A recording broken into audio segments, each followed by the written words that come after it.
இங்கே யூஎஸில் இருக்கிற எல்லாருமே வந்து இப்போ வெக்கேஷன் மூடில் இருப்பாங்க. நார்மலாக வந்து நவம்பர் எண்டுலேருந்தே வெக்கேஷன் மூடு வந்துடும்.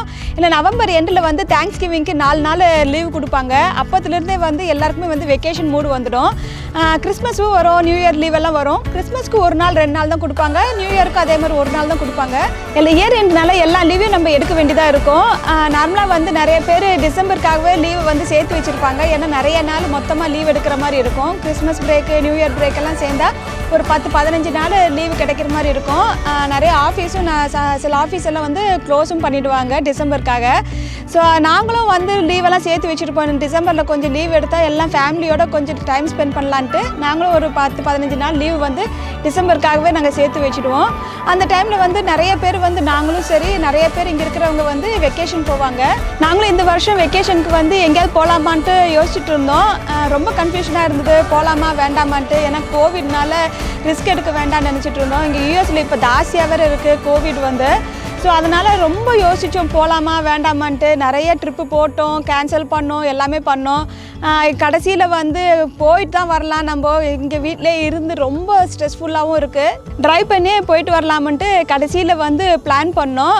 நிறைய இடத்துக்கு பிளான் பண்ணோம். டென்வர் போகலாம், அரிசோனா போகலான்ட்டு இருந்தோம், கனடா ஹவாய்க்கு ஏதாவது போகலாம், இல்லைனா ஃப்ளோரிடா போகலான்ட்டு. கடைசியில் வந்து ஃப்ளைட்லலாம் போகிறது ரிஸ்க்குன்னு நினச்சோம். ஏன்னா ஃப்ளைட்டில் வந்து சான்சஸ் நிறையா இருக்குது கோவிட் வர்றதுக்கு. ஸோ அதனால் நம்ம எங்கேயாவது ட்ரைவ் பண்ணி போகலாம் தான் நினச்சோம். ஆர்வி எடுத்துகிட்டு போகலான்னு நினச்சோம்.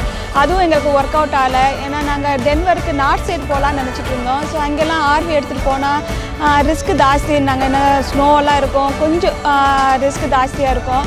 அதனால் ஆர்வியும் கேன்சல் ஆகிடுச்சு. ஸோ அதுக்கப்புறம் என்ன பண்ணலான்னு நினச்சிட்டு இருக்கும்போது தான் சரி கடைசியில் வந்து நாங்கள் ட்ரைவ் பண்ணியே போகலாம், அங்கே போய் பார்க்குறோமோ இல்லையோ ஜஸ்ட்டு ரோடு ட்ரிப் மாதிரி ரொம்ப தூரம் ட்ரைவ் பண்ணிவிட்டு திரும்பி வரலான்னு நினச்சிட்டு தான் இப்போ இந்த பிளான் பண்ணோம். கடைசியில் வந்து டென்வருக்கு தான் போகலான்ட்டு நாங்கள் பிளான் பண்ணியிருக்கோம். ஒரு 10-15 நாள் அங்கே இருந்துட்டு வரலான்ட்டு. பட் எங்கேயும் போகிற மாதிரி எங்களுக்கு பிளான் இல்லை.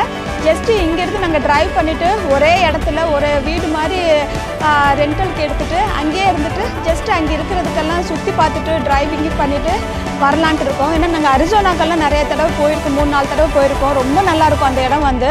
அதுவும் எங்களுக்கு டிசம்பரில் அரிசோனாக்கெல்லாம் போகிறது ரொம்ப இஷ்டமாக இருக்கும். பட் இந்த தடவை எங்களால் அரிசோனாக்கு போக முடியல. ஏன்னா டென்வருக்கு இது வரைக்கும் நாங்கள் போனதில்லை, இப்போ தான் ஃபஸ்ட் டைம் போகிறோம். டென்வர்லேருந்து அரிசோனா பக்கம் தான். நாங்கள் 15 டேஸ் பிளான் பண்ணியிருந்தோம். அப்போ வந்து போகலாம், அரிசோனா எல்லாமே கவர் பண்ணலான்னு நினச்சோம். பட் ஆனால் ரிஸ்க் ஜாஸ்தியாக இருக்குது, கோவிட்னால ரிஸ்க் ஜாஸ்தியாக இருக்கும் அவ்வளோ தூரம் போயிட்டு வர்றதுக்கு. கடைசியில் வந்து டென்வர்லேயே ஒரு 10 நாள் அங்கே இருந்துட்டு ஜஸ்ட்டு கார் எடுத்துகிட்டு எல்லா இடத்துக்கும் சுற்றி பார்த்துட்டு வரலான்ட்டு தான் பிளான் பண்ணியிருக்கோம்.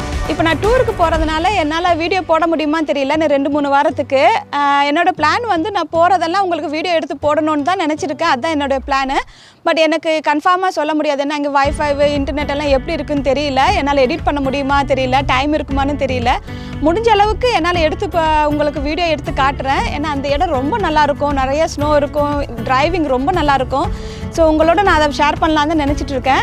பட் அப்படி முடியலனாலும் நான் ஊருக்கு போயிட்டு வந்து இருக்கிற வீடியோலாம் சேர்த்து வச்சுட்டு எடிட் பண்ணிவிட்டு உங்களுக்கு அந்த வீடியோ உங்களுக்கு எடுத்து போடுறேன். இப்போ இந்த ட்ரிப் வந்து அட்லாண்டாலேருந்து டென்வருக்கு ட்ரைவ் பண்ணி தான் போக போகிறோம். எங்கள் கார் எடுத்துகிட்டு நாங்கள் தான் ட்ரைவ் பண்ண போகிறோம். எங்கள் வீட்டில் 4 டிரைவர் இருக்காங்க. என் பொண்ணும் ட்ரைவ் பண்ணுவான், என் பையன், எங்கள் வீட்டுக்காரர், நான் 4 பேரே ட்ரைவ் பண்ணுவோம். அதனால் டிரைவருக்கு பிரச்சனை இல்லை, மாற்றி மாற்றி ஓட்டிட்டு போயிடலான்ட்டு தான் பிளான் இருக்கும். இப்போ டென்வருக்கு அட்லாண்டாலேருந்து டென்வருக்கு போய் சேர்கிறதுக்கு கிட்டத்தட்ட 24 மணி நேரம் ஆகும். டிரைவிங் டைமே வந்து 21 மணி நேரம் போட்டிருக்கு. அதில் நம்ம பிரேக்கெல்லாம் எடுத்து சாப்பிட்டுட்டு போகிறதுக்கெல்லாம் வந்து கிட்டத்தட்ட ஒரு நாள் மேலேயே ஆகிடும்.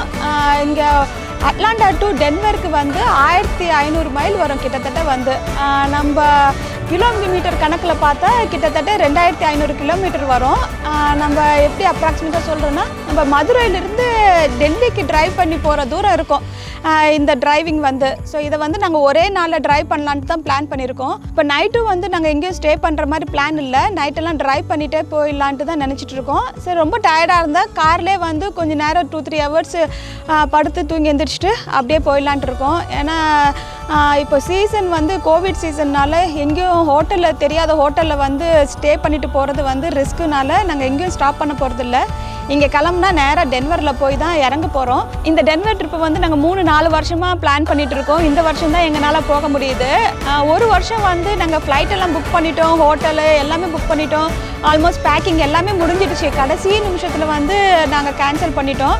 டென்வரில் வந்து அந்த டைம் நிறைய ஸ்னோ வருதுன்னு போட்டிருந்தது நியூஸில் வந்து ஸ்னோ ஸ்டாம் போட்டிருந்தாங்க. அதனால் ஃப்ளைட் எல்லாமே நாங்கள் கேன்சல் பண்ணிவிட்டு அந்த வருஷம் நாங்கள் வீட்டில் தான் இருந்தோம். ஸோ ஒரு தடவை ட்ரைவ் பண்ணி போகலான்ட்டு நினச்சோம். அதுவும் சரியாக ஒர்க் அவுட் ஆகல. இந்த ட்ரிப்பு வந்து கடைசி நேரத்தில் தான் நாங்கள் பிளான் பண்ணோம். நாளைக்கு கிளம்ப போகிறோம் சண்டே வந்து. நேற்று தான் நாங்கள் ஃபைனலைஸ் பண்ணோம் சரி போயிட்டு வரலான்ட்டு. ஏன்னா எங்களுக்கு 3 வாரம் லீவ் இருக்குது. என் பையனுக்கும் 3 வாரம் லீவ் இருக்குது. எங்கள் வீட்டுக்காருக்கும் 3 வீக்ஸ் லீவ் இருக்குது. பொண்ணுக்கும் எக்ஸாம் முடிஞ்சிடுச்சு. இப்போ வந்து காலேஜ்னால கொஞ்சம் சீக்கிரமாக எக்ஸாம் முடிச்சுட்டாங்க. ஸ்கூல்னால் வந்து அடுத்த வாரம் தான் முடிப்பாங்க. ஸோ காலேஜ்னால கொஞ்சம் ஒரு 10 நாள் முன்னாடியே முடிஞ்சிடுச்சு ஃபைனல் எக்ஸாம்லாம். இப்போ நானும் வந்து வீட்டில் இருக்கிறனால ஒரு 3 வாரம் வீட்டிலே இருக்கிறதான்ட்டு நினச்சிட்டு தான் இந்த ட்ரிப்பு நாங்கள் ட்ரைவ் பண்ணி பட் சேஃபாக தான் நாங்கள் போகிறோம். நிறைய ப்ரிகாஷனுக்கு நிறைய க்ளவுஸு, மாஸ்க்கு, ஷீல்டு எல்லாத்தையும் நான் பேக் பண்ணியிருக்கேன். இப்போ நான் ட்ரிப்பு போகிறதுனால நான் முதலே சொன்ன மாதிரி தான் முடிஞ்சால் நான் அங்கே எடிட் பண்ணி உங்களுக்கு வீடியோ எடுத்து போடுறேன். அப்படி இல்லைன்னா நான் போயிட்டு வந்து எல்லா வீடியோவும் கண்டிப்பாக உங்களோட நான் ஷேர் பண்ணிக்கிறேன். இப்போ தூரல் வர அடிக்க ஆரம்பிச்சிருச்சு. நம்ம வீட்டுக்குள்ளே போகலாம். நான் இப்போ கொஞ்சம் பேக்கிங் எல்லாம் பண்ணியிருக்கேன். ஆல்மோஸ்ட் நான் பேக்கிங் முடிச்சுட்டேன் எல்லாத்தையுமே. ஏன்னா நான் நேற்று தான் நாங்கள் பிளான் பண்ணதுனால எனக்கு டைமும் இல்லை. கடகடன்ட்டு எல்லாத்தையும் இருக்கிறத நான் பேக் பண்ணிட்டேன். ஸோ ஜஸ்ட்டு நான் என்னென்ன பேக் பண்ணியிருக்கேன்ட்டு உங்களோட நான் ஷேர் பண்ணிக்கிறேன். நம்ம வாங்க இப்போ வீட்டுக்குள்ளே போய் நான் பேக்கிங் என்ன பண்ணியிருக்கேன்னு பார்க்கலாம். நாங்கள் கார்லேயே தூங்கிட்டு போகிறதுனால தலகாணி, பிளாங்கெட்டு எல்லாமே நான் பேக் பண்ணி வச்சுருக்கேன். கம்ஃபர்டர்லாம் எடுத்து வச்சுருக்கேன். இதிலலாம் வந்து கிராசரி எடுத்து வச்சுருக்கேன். இந்த பேக்கில் வந்து எல்லாம் ஸ்நாக்கு எல்லாம் எடுத்து வச்சுருக்கேன். நான் பாத்திரம் வந்து ரைஸ் குக்கரு, ஒரு இட்லி பாத்திரம், குக்கர் மட்டும் தான் எடுத்து வச்சுருக்கேன். இந்த பேக்கில் கொஞ்சம் மேகி, சீரியலு, ஓட்ஸ் எல்லாம் எடுத்து வச்சுருக்கேன். கொஞ்சம் மளிகை சாமான் எடுத்து வச்சுருக்கேன். இது வந்து ஹாட் சாக்லேட் எடுத்து வச்சுருக்கேன்.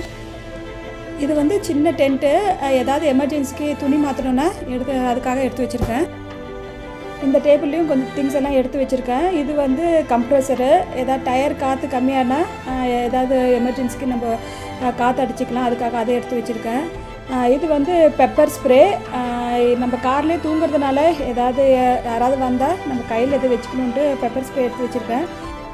இது ஃபயர் எக்ஸ்டிங்யூஷர், ஏதாவது ஃபயர் ஆக்சிடென்ட் ஆனால் அதுக்காக எடுத்து வச்சுருக்கேன். ஒரு எமர்ஜென்சிக்காக ஒரு ஸ்டவ்வு நான் எடுத்து வச்சுருக்கேன். இது வந்து ஸ்னோ செயினு, டயருக்கு போடுறது. இப்போ நாங்கள் போகிற இடத்துல நிறைய ஸ்னோ இருக்கும். சில இடத்துலலாம் வந்து ஸ்னோ செயின் போட்டால் தான் அலோடு பண்ணுவாங்க. ஸோ அதனால் அது வாங்கியிருக்கேன்.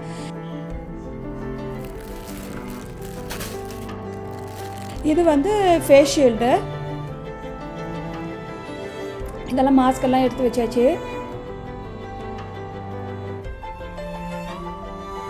இது வந்து ஒரு 2 த்ரோ எடுத்து வச்சுருக்கேன். சின்னதாக ஃபோல்டபுள். இது வந்து நம்ம ஏதாவது பேக் பேக்கில் எடுத்துகிட்டு போகிறதுக்காக ஈஸியாக இருக்கும், அதுக்காக இது எடுத்து வச்சுருக்கேன். இது கூலர் அண்ட் வார்மரு. இதை நம்ம கார்லேயே வந்து ப்ளக் பண்ணிக்கலாம். இது நம்ம ஃபுட்டெல்லாம் ஏதாவது எடுத்து வச்சுட்டா நல்லா வார்மாக இருக்கும். இப்போ நம்ம அதை ஓப்பன் பண்ணிக்கலாம். இதை நான் ஆன்லைனில் அமேசானில் தான் வாங்கியிருக்கேன். இந்த ஒரு மாடல் தான் 1 டே டெலிவரி போட்டிருந்து. மற்ற மாடலெல்லாம் வந்து 2 டேஸ் டெலிவரி, கொஞ்சம் 3 டேஸ் டெலிவரி இருந்துச்சு. எனக்கு உடனே வேணும்னால இதை நான் வாங்கியிருக்கேன். இது கொஞ்சம் சின்ன சைஸாக தான் இருந்தது பார்க்கும்போது. பட் ஒரு ஃபேமிலிக்கு சரியாக போய்ட்டு தான் நினைக்கிறேன். இதை ஓப்பன் பண்ணி பார்க்கலாம்.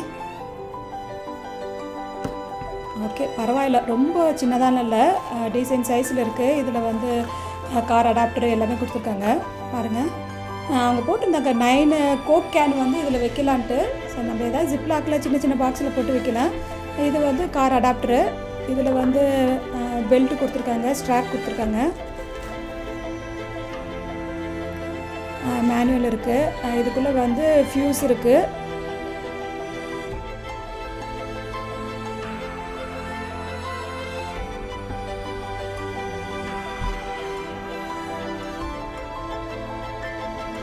இந்த பேக் ஃபுல்லாகவே எல்லாருக்கும் தேவையான க்ளவுஸு, கேப்பு எல்லாமே எடுத்து வச்சுருக்கேன். ஃபோல்டபுள் பேக் பேக்கு எல்லாமே எடுத்து வச்சுருக்கேன். ஸ்பேஸ் எல்லாம் நமக்கு கம்மியாக வேணுமென்ட்டு அதுக்காக ஃபோல்டபுள் எடுத்து வச்சுருக்கேன். இதை நான் எப்போயுமே எங்கே போனாலும் எடுத்து வச்சுருப்பேன். நான் முதலே வாங்கி வச்சுருந்ததெல்லாம் வந்து ஹைக்கிங்க்கெல்லாம் போனால் இது ரொம்ப யூஸ்ஃபுல்லாக இருக்கும். ரொம்ப வெயிட்டெல்லாம் இருக்காது, நமக்கு ஸ்பேஸும் கம்மியாக இருக்கும் லக்கேஜுக்கு வைக்கிறதுக்கு. இது ஷூக்கு போடுற க்ளீட்டு.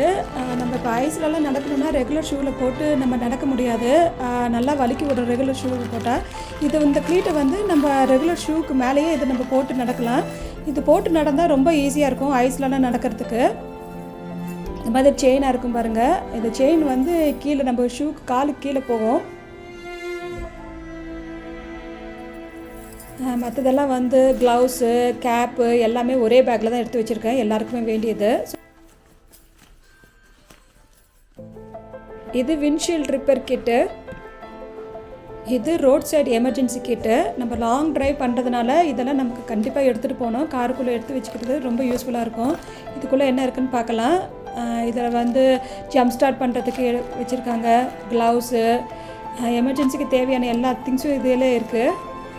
இது வந்து first aid kit, rain jacket, நமக்கு அவசரத்துக்கு வேண்டிய எல்லாமே இந்த பேக்கில் இருக்குது. இப்போ இந்த ட்ரிப்புக்கு வந்து நாங்கள் இந்த வேனை தான் எடுத்துகிட்டு போகிறோம். இதில் வந்து 3 ரோ இருக்குது, 8 பேர் இதில் உட்காந்துட்டு போகலாம். பின்னாடி இருக்க 2 ரோ வந்து நம்ம சீட்டை வந்து மடக்கி விட்டுடலாம். மடக்கி விட்டுட்டா ஃபுல்லாக வந்து லெவலாக ஆகிடும். இந்த பேக் சீட்டு ஃபுல்லாக வந்து லெவலாக இருக்கும், நல்லா படுத்துக்கலாம். நைட்டு வந்து நம்ம இதிலே படுத்துட்டு நம்ம ட்ரைவ் பண்ணிட்டு போகலாம். இப்போ நைட்டு இதிலே தூங்குறதுனால நிறைய லக்கேஜ் வந்து இதுக்குள்ளே வைக்க முடியாது, கொஞ்சம் தான் வைக்க முடியும். அதுக்காக நாங்கள் மேலே வந்து ரேக்கும் போட்டிருக்கோம், அந்த பாக்ஸ் போட்டிருக்கோம், அதுலேயும் கொஞ்சம் லக்கேஜ் வச்சுக்கலான்ட்டு அதுவும் நாங்கள் ஃபிக்ஸ் பண்ணியிருக்கோம். ஸோ இப்போ இதை நான் திறந்து காட்டுறேன். இப்போ இந்த 3வது ரோ மட்டும் நான் மடக்கி வச்சுருக்கேன், கம்ஃபர்ட் போட்டு வச்சுருக்கேன் பாருங்கள். இதிலே வந்து தாராளமாக 2 பேர் இதில் படுத்துட்டுக்கலாம். இந்த செகண்ட் ரோ 2 சீட்டை வந்து நான் மடக்கி வைக்கிறேன். இந்த 4 பேர் உட்காரதுனால 4 சீட்டும் வச்சுருக்கேன். செகண்ட் ரோ வந்து நைட்டு படுக்கும்போது வந்து அதை மடக்கி விட்டுடுவேன். மடக்கி விட்டுட்டா அதுவும் இதே லெவல் ஆகிடும். அங்கே ஒரு கம்ஃபர்ட்டு போட்டுட்டு அங்கேயும் பசங்க படுத்துப்பாங்க, இல்லை யாராவது மாற்றி மாற்றி படுத்துக்கலான்ட்டு தான் அந்த பிளானு. இப்போ அதை உங்களுக்கு க்ளோஸ்அப்பில் காட்டுறேன். இப்போ இந்த 2 சீட்டை வந்து நான் மடக்கலை. இதை நான் மடக்குனா இதே அளவுக்கு வந்து எனக்கு இடம் கிடச்சிடும். இதே லெவலுக்கு வந்துடும். அந்த சீட்டும் வந்து நிறைய ஸ்பேஸ் இருக்கும் நைட் படுக்கிறதுக்கு.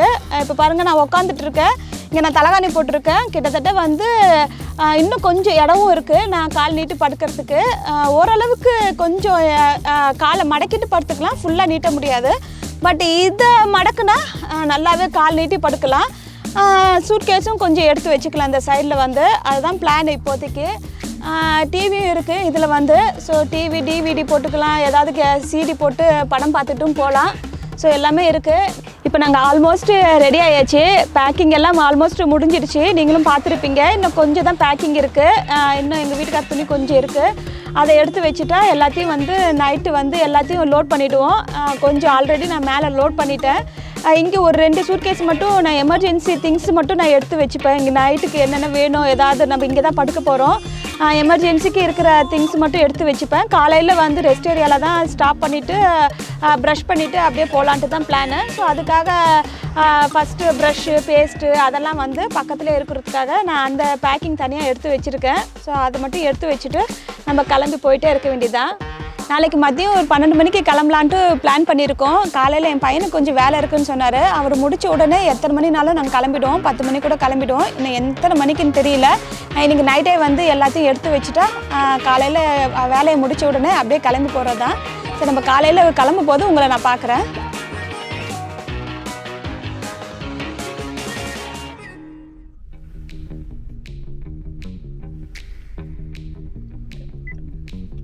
And then the route guidance will start. இப்போ நாங்கள் கிளம்பியாச்சுங்க. மணி வந்து 10:50 ஆகுது. இப்போ எப்போ போய் சேர போகிறோன்னு தெரியல. நான் இப்போ கேஸ் போட்டுட்டு நாங்கள் அப்படியே போகிறது தான். இப்போ கேஸ் போட்டாச்சு, இப்போ போயிட்டே இருக்கிறது தான். லஞ்சு டின்னருக்கெல்லாம் வந்து நான் சாப்பாடு பேக் பண்ணிட்டேன். ஸோ நான் போயிட்டே இருக்கிறது தான். எப்போ போய் நிறுத்த போகிறோன்னு தெரியல.